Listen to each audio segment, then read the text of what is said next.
everyone, and welcome back to another true crime and makeup. It's been a minute since I've done one of these. I just haven't been fully motivated. I mean, I did have 3 deaths in my family that were right on top of each other, one barely a month in between all of them, and it was all my grandparents. I almost lost my dad this year, so you can say that I just wasn't in the mood to talk about death. But I've always been intrigued by the story I'm going to share today. Today I'm going to be sharing with you the unsettling tragic death of Timothy Treadwell. He was also known as the Grizzly Man. Today's story happened in Katmai National Park. Of the 35,000 grizzly bears in Alaska, 3,000 of those bears are in this park. These bears are incredibly strong and can reach up to 7 foot and weigh up to 700 pounds. Timothy felt a bond with these bears, not only a bond but a misguided sense of mutual respect. He got dangerously close to many of the bears on several occasions, and Timothy spent 13 years camping in Alaska parks. His favorite was Cape May National Park. He made several attempts to touch cubs and adult bears when he crouched down to film them. Now, at this time, grizzly bears had never murdered a visitor in the parks in its 85-year history. Firearms aren't permitted in the park, but bear spray is, however. And Timothy had quit carrying his bear spray a few summers before. Terrible mistake. He would set up his camp amongst known grizzly bear routes. He would disguise and conceal his tent to avoid park rangers finding his location. Unfortunately, this is where everything would go downhill. Timothy Treadwell and his partner Amy Huinard visited the park in October 2003. Amy had a phobia of bears and was extremely uneasy around them. Amy wrote in her journal about wanting to leave the park, and Timothy set their camp close to a salmon stream where the bears would visit in the fall.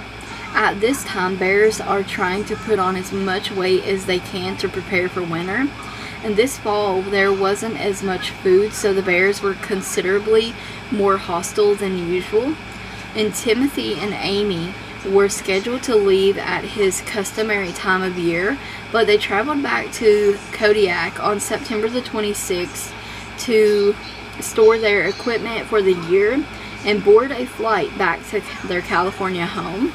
They both decided to go back on September the 29th for an extra week. Following a disagreement with the airline ticket seller about the cost of changing his return ticket, he sought after a beloved female bear. He was worried about her. He felt happier in the wild than he did in the city with people. The bear he was looking for had already entered hibernation. Other bears from other parts of the park that he wasn't familiar with started moving in. The final clip Timothy recorded of the bears show a bear repeatedly jumping into the river. This is the last bear footage he recorded before passing away. Timothy said he wasn't completely at ease with that particular bear. It is rumored he may have captured the bear that had killed him. On Sunday, October the 5th, 2003, at noon, Timothy spoke on satellite phone to a colleague. He made no mention of bear-related issues. The following day, Andrew Airway Air Taxi pilot Willie Fulton arrives at the lake as planned on 2 p.m. on October the 6th. According to Willie, it was cloudy and raining outside that morning when he arrived. A huge brown bear approached him. Willie calls for the couple and he thinks he sees Timothy shaking out a tarp, but he gets no reaction. He sees a little activity up the trail and decides to go and check it out through thick alder brush towards camp. Something doesn't feel right. Something doesn't seem right as he walks towards the camp.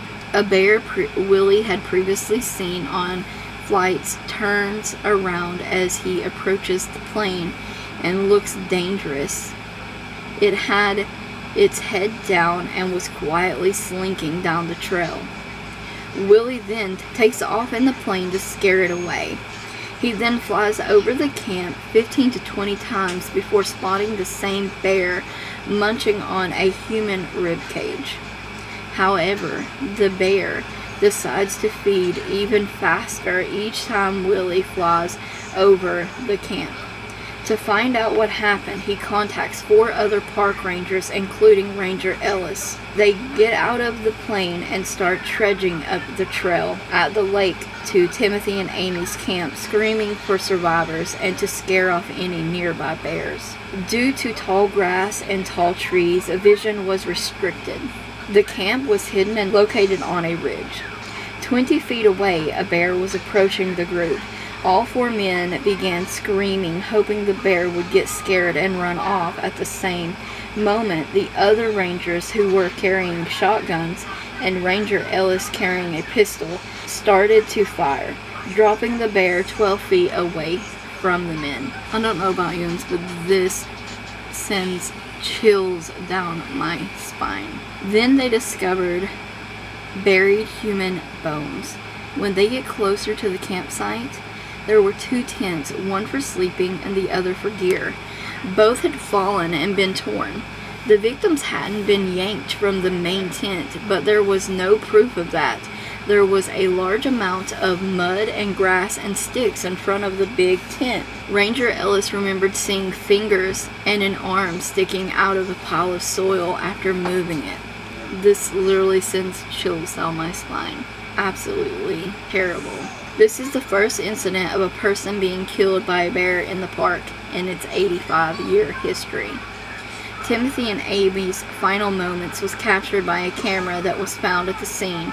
6 minutes recording of a bear, number 141, mauling Timothy to death was made up entirely of sounds and cries. Alaska State Troopers later examined the footage, and Amy's voice is heard on the tape for the first time. She wonders if it's still out there and makes a surprised sound.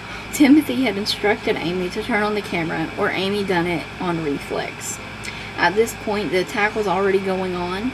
Next, you can hear Timothy's voice. He is screaming for help to leave the area. Then the tent flap opens. The sound of a zipper can be heard. Amy can be heard screaming over the sounds of rain striking the tent, wind, and other storm sounds, all as the bear and Timothy fight outside of the tent. Surprisingly, the bear backs off because of Amy screaming nearby.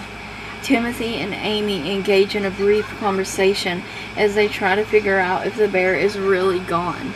Terrifying last moments. It's assumed that Amy found her way to Timothy after receiving training as a physician's assistant. The bear appears again, forcing Amy to withdraw. Based on sounds that were recorded, Timothy tells her acting dead is pointless and begging her to hit the bear. Sounds at this moment are muted because of the storm, but you can still hear Amy yelling to fight back. The sound of a frying pan can be heard hitting the bear in the head, and Timothy moaning can be heard. She screams, "Stop! Go away!" It's at this point it's believed that the bear released his hold on Timothy's head and seized him by his upper thigh. Over the noises of the storm, he can be heard yelling, "Amy, get away, get away."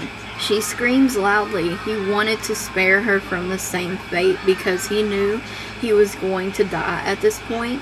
So during Timothy's final moments, he was conscious and fighting fiercely to survive. During this audio, the bear is silent. Timothy is being pulled and dragged into the jungle. This is evident by the noises of the bear pulling him off and fading sounds of the screaming. The sounds of Amy's high-pitched screaming intensifies as a recording comes to its end. Amy's screams may have led the bear to return to kill her, according to a theory put up by Larry Vandell. October 8, 2003, Larry Vandell performed an autopsy on scene of the bear, and bear number 141 contained human remains and clothes remnants that had been torn. This is one of the most unsettling tragic deaths. It's so tragic.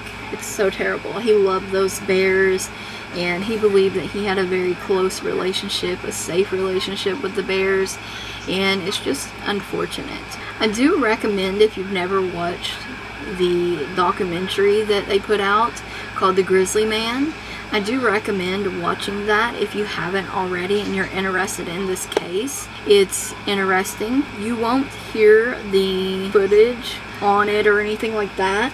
I believe the footage has actually never been released to the public, just the description, the police description of what they heard on the footage. And I'm assuming that's, you know, out of respect for the family and stuff. I hope you enjoyed today's case.